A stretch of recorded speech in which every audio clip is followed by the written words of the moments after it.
Dear student, welcome to my YouTube channel. Higher secondary চূড়ান্ত পৰীক্ষাত কিমান নম্বৰ পালে কি ডিভিজন পোৱা যায় আজি এই বিষয়ে আলোচনা কৰিব বিচাৰিছো।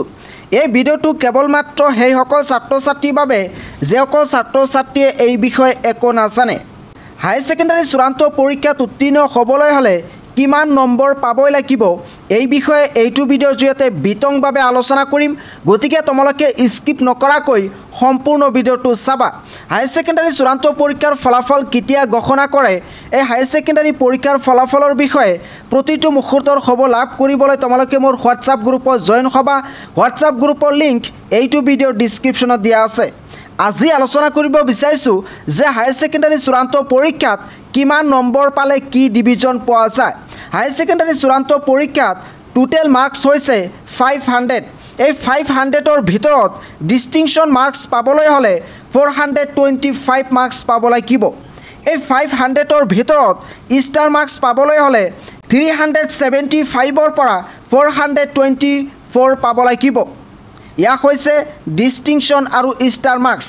এতিয়া আলোচনা কৰিব বিচাৰিছো যে হায়াৰ সেকেন্ডাৰী চূড়ান্ত পৰীক্ষাত ফাৰ্স্ট ডিভিজন পাবলৈ হ'লে কিমান নম্বৰ পাব লাগিব। তোমালোকৰ সন্মুখত এটা মাৰ্কশিট ওলাইছো। ইয়াতে তোমালোকে দেখিবলৈ পাবা যে ফাৰ্স্ট ডিভিজন পাবলৈ হ'লে হায়াৰ সেকেন্ডাৰী চূড়ান্ত পৰীক্ষাত 500ৰ ভিতৰত 300 নাইবা তাৰ ওপৰত পাব লাগিব।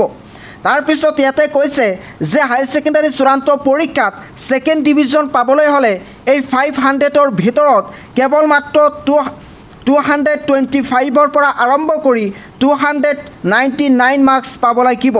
এতিয়া আলোচনা কৰিব বিচাৰিছো যে হায়াৰ সেকেন্ডাৰী চূড়ান্ত পৰীক্ষাত থাৰ্ড ডিভিজন পাবলৈ হ'লে কিমান নম্বৰ পাব লাগিব। ইয়াতে কৈছে যে 150 পাব লাগিব নাইবা 153 পাব লাগিব নাইবা 156 পাব লাগিব নাইবা 159ৰ পৰা আৰম্ভ কৰি 224 মাৰ্কস পাব লাগিব। ইয়াক হৈছে থাৰ্ড ডিভিজন।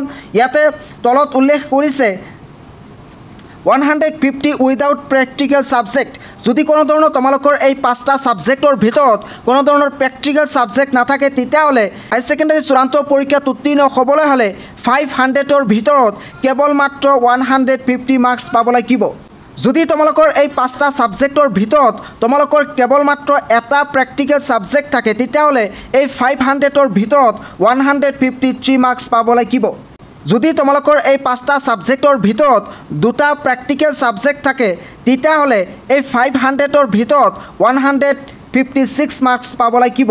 তাৰ পিছত ইয়াতে কৈছে যে যদি তোমালোকৰ এই পাঁচটা সাবজেক্টৰ ভিতৰত তিনিটা প্ৰেক্টিকেল সাবজেক্ট থাকে তেতিয়াহ'লে এই 500ৰ ভিতৰত 159 মাৰ্কস পাব লাগিব।